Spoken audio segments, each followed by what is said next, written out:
না না একবার জাস্ট নমস্কার। তেলিয়ামুড়া মহকুমা প্রশাসনের পক্ষ থেকে আজকে একটি জনসচেতনতামূলক প্রেস ব্রিফিং করা হচ্ছে। আসল উদ্দেশ্য হচ্ছে রাজস্ব দপ্তর থেকে একটি নির্দেশিকা জারি করা হয়েছে যে যেই সমস্ত এলাকাগুলোতে অবৈধভাবে এবং অবৈজ্ঞানিক পদ্ধতিতে মাটি কাটা হচ্ছে এবং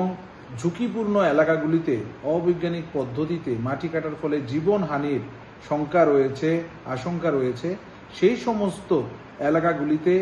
মানুষ যাতে অবৈধভাবে মাটি না কাটে, মানুষের জীবনহানি যাতে না ঘটে তার প্রতিরোধকমূলক ব্যবস্থা এবং সচেতনতা বৃদ্ধির লক্ষ্যে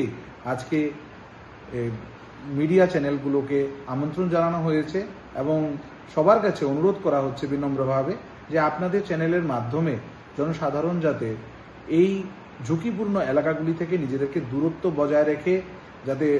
এড়িয়ে চলতে পারে এবং কোনো জীবন যাতে হানি না হয়, কারোর প্রাণ যাতে না যায়, তার জন্যই মহকুমা প্রশাসনের পক্ষ থেকে বারবার অনুরোধ করা হচ্ছে কোনো অবৈধভাবে কোনো জায়গায় বা অবৈজ্ঞানিক পদ্ধতিতে কোনো জায়গায় মাটি কাটা যাবে না। যদি আমাদের এরকম নজরে আসে আমরা সেগুলিকে নো আর্থ কাটিং জোন হিসেবে ঘোষণা করে দেব এবং সেই জায়গাতে কোনোভাবেই অবৈজ্ঞানিক পদ্ধতিতে মাটি কাটা যাবে না, যাতে মানুষের প্রাণহানি না ঘটে। এই ব্যাপারে কি ব্যবস্থা নিয়েছেন এখন পর্যন্ত? আমরা ইতিমধ্যেই মুসলিম পাড়া উত্তর গোকুলনগরে আমরা অবৈজ্ঞানিক পদ্ধতিতে মাটি কাটার দুটো ঘটনা দুটো প্লেস আমরা আইডেন্টিফাই করেছি, যেখানে আমরা সাইনবোর্ড লাগিয়ে দিয়েছি এবং মাইকিংও করা হয়েছে ককবরক এবং বাংলা ভাষায়, যাতে মানুষের সেখানে যাতে মাটি না কাটতে পারে। পাশাপাশি আমরা ফরেস্ট দপ্তরের কাছেও চিঠি পাঠিয়েছি যাতে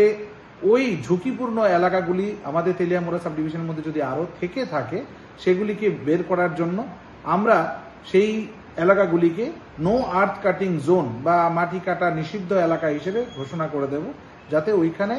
আর ভবিষ্যতে কেউ যাতে মাটি না কাটতে পারে এবং কারোর যাতে প্রাণহানি না ঘটে।